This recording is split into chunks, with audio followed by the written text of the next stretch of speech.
Welcome to the deep dive. We take complex information, stacks of it really, and pull out the key nuggets for you. That's the idea. Today, we're jumping into Tech Mahindra's Q1 FY26 financial results.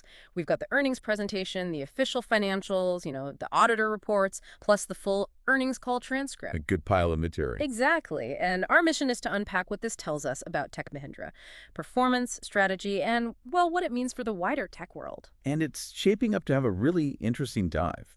I mean, these results give a fascinating glimpse into how a big global IT player navigates, well, a pretty dynamic environment. Yeah, uncertain too. Definitely. Especially with their big push on AI and what looks like some very rigorous operational discipline. There's a story here about margins. Okay, let's get right into it then. Q1 FY26, what are the big headline numbers that jump out first? Right, the key figures. So revenue was $1,564 million, Okay. which is up 0.4% year on year. But importantly, it's down 1.0% quarter on quarter in constant currency. Okay, so a slight dip sequentially. Yeah. In rupee terms, that's 13,351 crores, up 2.7% year on year. Got it. What about profitability? EBIT. EBIT was pretty impressive, actually, $172 million. That gives them an EBIT margin of 11.1%. 11.1%. That's strong. It is. It's up 30.2% year on year and 50 basis points better than last quarter. 50 basis points, so 0.5% improvement quarter on quarter. Wow. Exactly. And profit after tax, PT, came in at $133 million, again up 30.2% year on year. Wow, same growth rate as EBIT. Yeah. The PT margin was 8.5%. That's a 190 basis point expansion compared to Q1 last year. Significant margin lift year on year then. Yep. And deal wins, TCV. Also strong. They reported $809 million in new total contract value. Okay, $809 million. And cash flow. Free cash flow was $86 million for the quarter. Right. So like you said, strong profit, solid J wins, but that little quarter-on-quarter revenue dip in constant currency, it flags a challenge, doesn't it? It does. What's the story behind that mix, especially with the margin expansion you mentioned earlier? That seems key. You've absolutely nailed the core point there. What's really striking is that margin expansion. It's now, believe it or not, 7 consecutive quarters they've managed this. 7 quarters? Yeah. Wow. It's a big milestone, and it really speaks volumes about their internal discipline, especially, like you said, with revenue having some ups and downs. So they're controlling costs well? It seems so. Yeah. The CEO, Mohit Joshi, put it pretty directly on the call. He said, "Our performance is steadily strengthening, reflecting disciplined execution and a focused strategy." Okay. And Rohit Anand, the CFO, he really hammered this home, highlighting this 7 consecutive quarters of margin expansion, a clear reflection of the discipline and focus across our organization. So yeah, focus seems to be the word. And the CFO mentioned something called Project Fortius being part of this. What's that exactly? Right. Project Fortius. That's their internal name for a company-wide push to streamline operations and, frankly, cut costs. An efficiency drive. Pretty much. Think of it as their big program to boost profitability and deliver those margin gains we're seeing. It's clearly a major part of their strategy right now. Okay, that makes sense. So let's dig a bit deeper then. Where did the revenue actually come from, and how does that play into this margin story? Good question. We saw mixed regional performance. Americas and Europe grew quarter on quarter, but rest of world dipped. Year on year, though, Europe was strong, but the Americas actually declined almost 6%. That's right. And Mohit Joshi mentioned headwinds from right-sizing a field service business and auto sector spending cuts. So what's happening in the different business segments, and how are they boosting margins with these pressures? Okay, let's break it down. The IT segment. That saw a small 0.7% quarter-on-quarter increase. But their business process services, the DPS segment, that was up 2.9% quarter-on-quarter. Okay, so BPS showing a bit more momentum there. Seems like it. And yeah, regionally, that right-sizing in field services means they basically scaled back some operations where maybe demand wasn't as strong. Strategic pullback. Sort of. And the automotive sector softness, well, that hit their manufacturing vertical. Clients just spending less on discretionary stuff there. Right.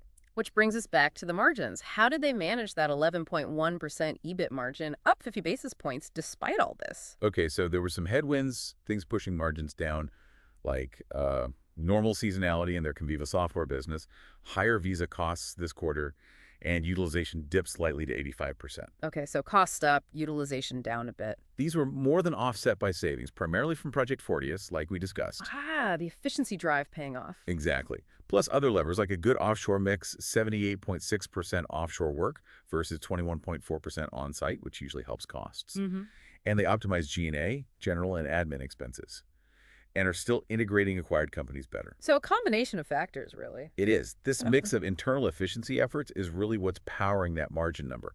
We did see IT attrition tick up a tiny bit, LTM basis, but still seems manageable. Got it. That's a clear picture of the operational levers. Now, I noticed something else in the details. Their sales and support staff headcount actually went down, both quarter on quarter and year on year. What's behind that? Is that part of Fortune's too? That's a sharp catch. And yes, it likely ties in. The reduction you're seeing is mainly in support and functional roles. Back office stuff. Mostly, yeah. It's driven by a deliberate effort to integrate systems, like moving more onto SAP and centralizing support functions into shared services centers of excellence, COEs. Streamlining support. Exactly. They're trying to make the back office more efficient. The company was pretty clear that they're not planning big cuts to the actual sales team. Okay. In fact, they mentioned making senior hires in sales to drive revenue and get thought leadership closer to clients. So it's about support optimization, not shrinking the sales force itself. All right. So looking at the balance sheet then, they've got healthy cash.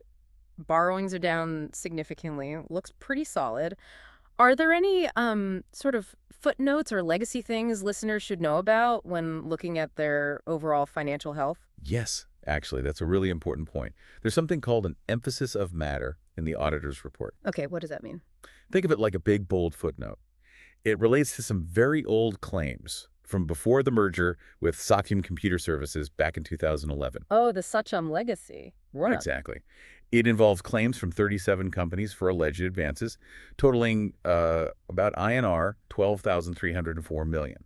Now, Tech Mahindra's management, based on legal advice and, importantly, a lack of documentation for these claims, believes they aren't payable. They're disputing them. Strongly. They've disclosed it separately as a suspense account, net, which was directed by the court during the merger. The key thing is, management says there are no new developments requiring adjustments to these financials. So it's a known historical issue, flagged for transparency, but not impacting current results. Precisely. It's context, not a current hit to the numbers. Okay, understood. Now, let's shift gears a bit from the raw numbers. Let's talk strategy. What are the big moves shaping Tech Mahindra's future? Right, the strategic drivers. Mohit Joshi highlighted that TCV, the total contract value of new deals, is up 44% over the last 12 months. And that bigger deals, over $25 million, are a larger slice of the pie now. What kind of deals are they actually winning? What does that tell us? Yeah, the deal momentum is significant. And what's interesting isn't just the $809 million TCV number for the quarter or the LPM growth, but the type of deals. How so? Well, they seem to be securing these multi-year, high-value contracts that really deepen relationships. And it's broad-based across different industries, not just their traditional strength in telecom, but also, high-tech, fashion, financial services, insurance. Diversifying their wins. Exactly. That's crucial for future stability and growth. Like one example they gave was being chosen as a key growth partner by a big U.S. wireless operator for customer operations transformation. Yeah. That opens doors. Definitely. Any other examples? Yeah, another interesting one was with a global insurance and asset management firm's Japanese subsidiary. They're helping them consolidate, modernize, digitize IT systems, and specifically accelerate AI adoption. Ah, AI. Yeah. That brings us to their AI delivered right strategy. They talked a lot about that last quarter. How's that going? Any tangible results or examples? Absolutely. That strategy seems central now. It's built on 4 pillars, they call them. Transformation delivered, productivity delivered, innovation delivered, and assurance delivered. Okay. Key parts include an AI consulting practice, basically helping clients figure out where AI gives the best bang for the buck, the ROI. And they've got something called Vera AI. Vera AI. Yeah, they filed a patent for it. Think of it as like quality control for AI pipelines, making sure the data feeding their AI agents is reliable. Important for enterprise AI. Crucial. And they now have a portfolio of over 200 of these enterprise-grade AI agents, apparently some already used at scale by clients. Plus, a huge internal training push, over 77,000 employees trained in AI and Gen AI. Wow, they're really embedding it internally too. They are.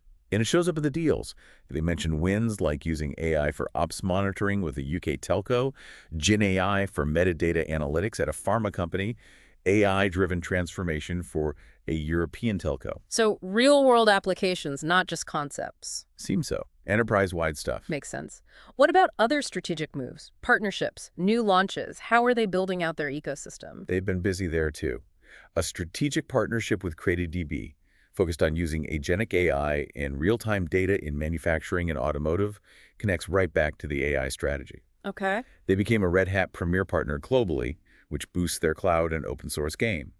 Launched a new managed service for Cisco multi-cloud defense, so more cloud security. Security is always key. Always. Oh, Collaborations too, one with Kdogo AI for building next-gen AI agents, another with Nuik for AI and fraud detection and investigation, and one with ServiceNow for broadband solutions for telcos.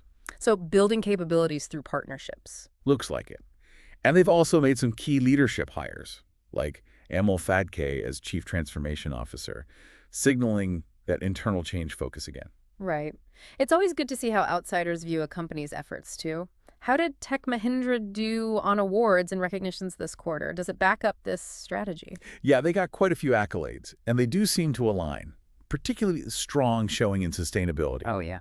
They're apparently the only Indian IT company to get the top A rating across all three CDP categories: climate change, water security, and supplier engagement. That's pretty significant. That is impressive. Plus, Time named them one of the world's most sustainable companies. They're in the FTSE4Good Index for the 9th year.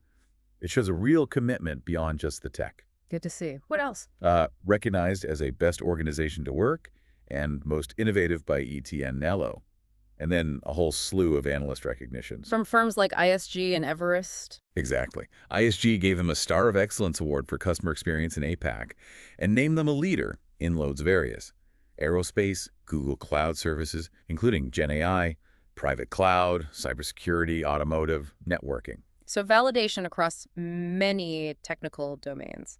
Pretty much confirms their broad expertise. Everest also called them a leader for supply chain and retail services and Quadrant Knowledge Solutions for procurement services. Okay, so that's a strong external validation picture. Covers sustainability, workplace, and deep tech capabilities. It really does paint a picture of a company firing on multiple cylinders, at least in terms of recognition. Right. So let's look ahead then. The outlook. What's the guidance? What's the management tone about the future? They gave a fairly clear steer. Mohit Joshi, the CEO, said the deal win momentum is strong and should get stronger. He expects it to show up in growth next quarter and definitely from the second half of the year onwards. So expecting an uptick in growth soon. That's the message. For the full fiscal year 26, he expects performance to be better than FY25. And looking further out to FY27, the ambition is pretty high. How so? To have growth higher than our peer group average and hit a specific, though not explicitly restated in this call, margin target, he framed FY26 as the year for bridging the growth gap with those peers. Catching up on growth first. And margins. The CFO mentioned the FY27 target of 15%. Yes, Rohit Anand confirmed the margin improvement plan is on track for that 15% target in FY27. Key levers are still things like productivity from fixed price projects and integrating portfolio companies. It sounds very deliberate, planned. Okay, a clear roadmap, ambitious targets. Now, connecting this back to you, our listener, what's the takeaway here? What can you learn from Tech Mahindra's approach navigating this tricky environment? Yeah, that's a great question. I think what stands out is this multi-pronged strategy. It's not just one thing. Mohit Joshi used the phrase, consistent progress across multiple fronts will generate transformational outcomes. So no silver bullet. Exactly. It's a mix, isn't it? Aggressive deal wins, especially large ones, and clear, well-communicated AI strategy, but also that relentless focus on internal efficiency Project Fortius. It's sort of a blueprint for building resilience and driving strategic change, even when the overall market is tough. That's a powerful idea. Consistent effort on multiple fronts. It really is. That was a fascinating deep dive into Tech Mahindra's Q1 FY26. We've seen a company showing a really impressive discipline on margins, 7 quarters running, securing big deals, clearly driven by that AI focus and partnerships. Definitely showing strength there. But, also facing those ongoing revenue growth challenges in certain areas. It'll be interesting to watch how they execute on bridging that growth gap while sticking to the plan for those ambitious long-term targets.